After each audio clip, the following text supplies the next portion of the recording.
दुनिया में बदलते तेजी से इन घटनाक्रमों के बीच में आज का ये सेशन बेहद खास है। एक सुर्खी आ जाती है और सुर्खी आ जाती है कि हमारे विदेश मंत्री ने तालिबान के यानी कि अफगानिस्तान के जो एक्टिंग इस समय फॉरेन मिनिस्टर हैं मुत्तावी, उनके साथ में टेलीफोन पर वार्ता कर ली है। यह खबर बड़ी कोइंसिडेंस के साथ आती है क्योंकि कहीं ना कहीं भारत और भारत की सरकार, भारतवासी और भारत की सरकार ये महसूस कर रहे थे कि जिस तरह से इस समय पाकिस्तान का नाम लेकर अमेरिका ने भारत के साथ में खेला किया है, तुर्की आकर पाकिस्तान के साथ खड़ा हुआ है, तो क्यों ना हम भी दुश्मन के दुश्मन को अपना दोस्त बनाएं। और दुश्मन के दुश्मन को अपना दोस्त बनाते समय हम अपने आप में एक बहुत बड़ा एज ले जा सकते हैं, क्योंकि कहीं ना कहीं अफगानिस्तान में बैठा तालिबान पाकिस्तान को इन दिनों बिल्कुल पसंद नहीं आ रहा है। ऐसे में भारत के विदेश मंत्री के द्वारा बात की जाती है। यह बात दो लोगों को प्रमुखता से चुभ सकती है, और वो दो लोग कौन कौन हो सकते हैं। आप चैनल पर नए हैं तो चैनल को सब्सक्राइब अवश्य कर लीजिएगा। दो लोग कौन से हो सकते हैं, तो उनमें से एक हो सकते हैं ट्रंप और दूसरे निश्चित ही इस समय पाकिस्तान के प्रधानमंत्री, क्योंकि ट्रंप इन लोगों को देखते ही बौखला जाते हैं, क्योंकि यही तो वो लोग हैं जिन्होंने ट्रंप को अफगानिस्तान में हराया था। ये वो लोग हैं जिनके लिए पाकिस्तान ने कभी सोचा था कि इन्हें हम भारत के अंदर आतंक फैलाने में इस्तेमाल करेंगे, लेकिन ये लोग किसी के दाव नहीं चढ़े। हालांकि भारत पाकिस्तान के बीच में जो हाल ही के दिनों में घटनाएं घटी हैं, उन घटनाओं को हम सबने बहुत गहराई से देखा और ये समझा कि पाकिस्तान के द्वारा किस तरह से फॉल्स प्रोपेगेंडा चलाया जाता है, और उस फॉल्स प्रोपेगेंडा को भारत के द्वारा खूब पुरजोर तरीके से जवाब दिया गया। हमने खूब सारे इनके ऊपर सेशंस किए, ऑपरेशन सिंदूर आप सभी को पता है। ऐसे में भारत ने पूरी तरह से पाकिस्तान को और ट्रंप को इसलिए क्योंकि ट्रंप अफगानिस्तान में बैठे तालिबान से बहुत चिढ़ते हैं, और पाकिस्तान को इसलिए क्योंकि पाकिस्तान और इस समय अफगानिस्तान की एकदम कट्टर लड़ाई चल रही है। ऐसे में हमने दोनों को ही यह मैसेज देने के लिए कि अगर आपको लगता है कि आप हमारे साथ खेला खेल सकते हैं, तो हमारा एक फोन ही पूरी दुनिया के अंदर सुर्खियों में छा जाएगा। और यही हुआ, हमारे विदेश मंत्री के द्वारा एक फोन गया, और इस फोन में जैसे ही बातचीत होना शुरू हुई तो ये एक ऐतिहासिक वार्ता कहलाई। हेडलाइन बनी, पहली बार ऐसा हुआ है कि भारत के विदेश मंत्री के द्वारा अफगानिस्तान में बैठे तालिबान के एक्टिंग विदेश मंत्री के साथ बातचीत की गई। यह खबर जैसे ही हेडलाइन बनती है, इसका असर दूर तक जाता है, क्योंकि इन्हें अभी तक किसी ने मान्यता नहीं दी है। हालांकि अफगानिस्तान में शासन तालिबान का ही है, लेकिन कोई सरकार इन्हें मान्यता नहीं दे रही है। ना देने के तमाम कारण हैं, क्योंकि अफगानिस्तान में तालिबान को आतंकी संगठन डिक्लेयर किया हुआ है। ऐसे में इनकी सरकार को कैसे मान्यता दें जब अमेरिका पूरी तरह से यूएन में अपना वीटो चलाता है। इसी तरह भारत जैसे देश अब धीरे धीरे इन लोगों को ही सत्ता के रूप में स्वीकार करने लगे हैं। वैसे भी क्यों ना करें, हमारा ना तो तालिबान से कोई कलेश था डायरेक्ट, ना अफगानिस्तान के साथ था। हमको तो हमेशा पाकिस्तान ने ही भिड़ा करके रखा, यानी पाकिस्तान इन लोगों को भारत के खिलाफ भड़काता था और अमेरिका का इनके साथ में सीधा आंकड़ा रहा। तो हमारे लिए तो विन विन सिचुएशन है कि अगर हम तालिबान को किसी भी तरीके से अपने साथ करने में कामयाब हो जाते हैं। हालांकि इस बात को लेकर के बड़े असमंजस पैदा हो सकते हैं कि सर, तालिबान ने तो कभी पाकिस्तान का साथ देते हुए आतंकी हमलों में भी प्लानिंग की ही होगी। हमारे जो हाईजैक हुए थे वो अफगानिस्तान गए थे। उन सब के पीछे की पटकथाएं बदली जा सकती हैं जब अमेरिका किसी ऐसे व्यक्ति को जिसके ऊपर $10 मिलियन का अपनी तरफ से इनाम घोषित कर रखा हो, उसे वो पूरी तरह दोष मुक्त करके उसे वो राष्ट्रपति स्वीकार कर लेता है सीरिया का, तो दुनिया में देशों की डिप्लोमेसी बदलती है। और इसी को करते हुए भारत के विदेश मंत्री के द्वारा कॉल किया गया। भारत के विदेश मंत्री ने बात की और उस समय उनको यह याद दिलाया तालिबान वालों को कि तुम्हारा धन्यवाद, हम ऑपरेशन सिंदूर में जब जा रहे थे उससे पहले हमें मैसेज मिल गया था कि आप लोगों ने पहलगाम में जो आतंकी हमला हुआ है उसका विरोध किया था, मतलब उसकी निंदा की थी इन्होंने। असल में हुआ यह था कि पहलगाम में जैसे ही आतंकी हमला हुआ, अच्छा, पाकिस्तानी लोग तो क्या सोचते थे ना कि तालिबान का ही ये तो मॉडस ऑपरेंडी है। पाकिस्तानियों की बहुत मंशा थी कि तालिबान के आतंकियों को भारत के खिलाफ यूज किया जाएगा। तो ये ना तो केवल यूज तो आए ही नहीं, बल्कि भारत में जो आतंकी हमला हुआ इसका इन्होंने विरोध और कर दिया कि नहीं साहब, हम इसकी निंदा करते हैं भारत के साथ जो हुआ। तो भारत के विदेश मंत्री ने बाकायदा इनको बात करते हुए याद दिलाया कि हम आपके द्वारा इस बात की निंदा करने की तारीफ करते हैं कि आपने पहलगाम में हुए आतंकी हमले को कंडेम किया है।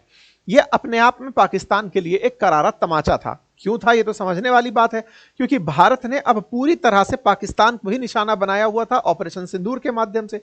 ये लोग उस दौर में भी फेक न्यूज चलाने में हट नहीं रहे थे।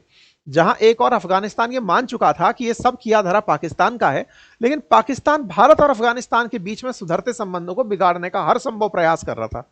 जानकर आप आश्चर्य करेंगे कि साहब इन लोगों ने 10 मई के दिन एक खबर चला दी पाकिस्तान वालों ने, और कहा कि भारत की तरफ से एक ड्रोन जो है ना वो अफगानिस्तान के अंदर हमला करने आया है। बकायदा इन लोगों ने न्यूज चलाई, बकायदा पाकिस्तान के जो ये प्रेस कॉन्फ्रेंस करने आते थे, इन भाई साहब ने ये वाली बात बोल दी कि भारत ने अफगानिस्तान में ड्रोन भेजा है। भारत ने इस बात का खंडन किया, अफगानिस्तान ने खुद ने भी इस बात का खंडन किया। उसने कहा कि नहीं, पाकिस्तान अफगानिस्तान के अंदर भारत कुछ नहीं भेजेगा। हमारे विदेश सचिव भी बाहर निकल कर आए, उन्होंने भी इस बात की पूरी तरह से पुरजोर विरोध किया। इस बीच में भारत के विदेश मंत्री ने भी अब जाकर के उनको इस बात की शाबाशी दी है कि यार आप लोगों ने उस दौर में भी जब आपको लोग भड़का रहे थे आप नहीं भड़के, आपने इस बात का 1% भी संशय नहीं किया कि भारत हमारे ऊपर ड्रोन तो नहीं चलाएगा। यह पाकिस्तान की कायराना हरकत थी।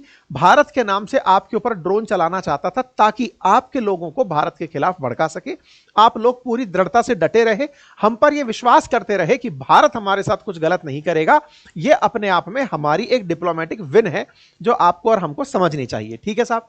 अच्छा, इस बीच में तालिबान के द्वारा भारत से कुछ डिमांड्स रखी गई और उनमें था कि सर जैसे पहले हमारे अफगानिस्तान के व्यापारी और मरीज आया करते थे आपके भारत, उनको आने की परमिशन दी जाए, और जो आपके देश में हमारे अफगान कैदी कैद हैं उनको आप रिहा करें, उनको हमारे पास भेजें। भारत सरकार की तरफ से उन्हें आश्वासन दिया गया कि हम बहुत तेजी से आपको जो भी प्रॉमिस किए हैं उनके एग्जीक्यूशन पर काम करेंगे। तो एक तरह से तालिबान की अब बातें मनने लगेंगी। मुझे वो दिन दूर नहीं लगता जब भारत के अंदर तालिबान का विदेश मंत्रालय होगा। विदेश मंत्रालय मतलब इनका उच्चायोग होगा, हाई कमिश्नरेट होगा या फिर एम्बेसी होगी। तालिबान का कॉन्सुलेट हो सकता है कि भारत के अंदर हो, क्योंकि तालिबान अब आतंकी घटनाएं नहीं कर रहा है। उसने सरकार पाने के लिए आतंक का सहारा लिया था, वो वास्तविकता में आतंकी नहीं हरकतें करता था। बाइडेन ने यहां से ट्रुप्स तो बुला ली बिना वेपन के। अब बिना वेपन के जैसे ही बुलाई तो भाई साहब सारे वेपन रह गए अफगानिस्तान में। उस समय पाकिस्तान में इमरान खान का शासन होता था। इनको बड़ा मजा आ गया, अमेरिकी हथियार हैं, लड़ने के लिए तालिबान तैयार है, तो अब तो हमें कुछ भी नहीं लगाना पड़ेगा, तालिबानियों को बस भारत के खिलाफ उकसाना है, ये जाकर बम फोड़ आएंगे। तो ऐसे में इन लोगों ने बहुत ज्यादा इन लोगों को अप्रिशिएट किया तालिबानियों को कि तुम जाओगे और बढ़िया से भारत के खिलाफ जाकर बम फोड़ोगे। लेकिन साहब ये लोग समझदार निकल आए, इनने कहा हम तो सत्ता पाने के लिए सारा संघर्ष कर रहे थे, हम कश्मीर के मामले में आप लोगों के साथ नहीं हैं। भारत ने भी इस बीच में अपना फर्ज निभाया और तालिबान का भले ही शासन आ गया हो लेकिन गेहूं भेजना बंद नहीं रखा। बाकायदा पाकिस्तान से लड़ झगड़ करके हमने गेहूं भेजना जारी रखा। ऐसे में अमेरिका को इमरान खान तो नापसंद हो ही गए थे, क्योंकि इमरान खान रूस के पाले में चले गए थे। तो इनकी सत्ता हटाकर शहबाज शरीफ की सरकार लगाई गई। तो शहबाज शरीफ की सरकार जब अमेरिका ने बनाई तो अमेरिका का बहुत ज्यादा मन यह था कि तालिबान के मामले में ये लोग कुछ वैसा ही करें जो अमेरिका चाहता है। पाकिस्तान ने बाकायदा अमेरिका के कहने पर या कहिए उसकी चाहत पर पाकिस्तान ने फाइटर जेट उड़ा उड़ा करके अफगानिस्तान में गोले बरसाए, और उससे हुआ ये कि बहुत सारे लोग अफगानिस्तान में मारा जाना शुरू हुए। तालिबान के राज में 2022 में लगभग 40 लोग मारे गए। ऐसे ही फिर कभी मतलब 48 लोग मारे गए। भारत इन चीजों पर नजर बनाए हुए था। भारत ने तालिबान को जाकर कान में यह समझा दिया कि देखो भैया, हम तो तुम्हारे ऊपर बम बरसाने आएंगे नहीं, अमेरिका के कहने पर पाकिस्तान वाले आते हैं और तुम्हारे लोगों को मारकर चले जाते हैं। तुम्हें जरूरत है सेल्फ डिफेंस की, बोलो हम तुम्हारी कोई मदद कर सकते हैं। तो ऐसे में भारत ने तालिबान से बातचीत करना शुरू कर दिया ताकि हम उसे पाकिस्तान के खिलाफ यूज कर सकें। इंडियन डेलीगेशंस बकायदा जाकर अफगानिस्तान में मीटिंग करने लगे। बकायदा जब जब इनके यहां कोई दुर्घटना घटती भारत की तरफ से कोई ना कोई प्रतिनिधि पहुंच जाता।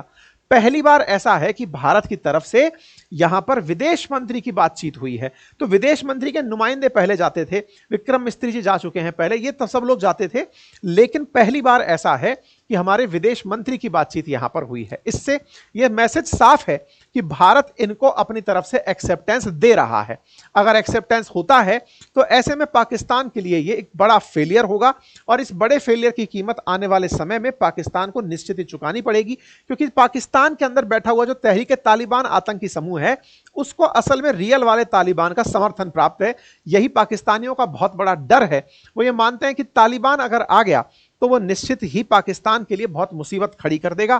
तालिबान ने जिस तरह से आतंक का खंडन किया, उसने ये सिद्ध कर दिया कि हम आतंक बिठा करके भले ही सत्ता में आए हों, लेकिन वो हम अमेरिकियों को भगाने के लिए आतंक फैलाए थे, दुनिया को डराने के लिए नहीं। तो ऐसे में भारत के विदेश मंत्री का ये बातचीत करना निश्चय काबिल तारीफ है और इन लोगों की स्ट्रेटेजी का एक बड़ा फेलियर है। ट्रंप के लिए तो यह तमाचा होगा ही, क्योंकि जिस तरह से वो दुनिया में मध्यस्थता के नाम पर नोबेल पीस पुरस्कार के संघर्ष में लगा हुआ है, उसके ये द्वारा किया गया कार्य उसके लिए एक वेस्टेज सिद्ध होगा। जिनसे भगा था वो, आज वो भारत के साथ हैं। भारत लगातार उनके साथ तमाम प्रकार के प्रयास कर रहा है और ऐसे में तालिबान के लिए भारत एक नया ऑप्शन और अपॉर्चुनिटी बनकर दिखाई देता है। फिलहाल के लिए इतना ही। उम्मीद है कि आप सभी साथियों को यह जानकारी पसंद आई हो। जानकारी पसंद आई हो तो सेशन को ज्यादा से ज्यादा साथियों के साथ साझा करिएगा। चैनल पर नए हैं तो चैनल को सब्सक्राइब अवश्य कर लीजिएगा। बाकी भारत के इस बदले हुए रूप को आप कैसे लेते हैं, अपनी राय कमेंट बॉक्स में जरूर दीजिएगा।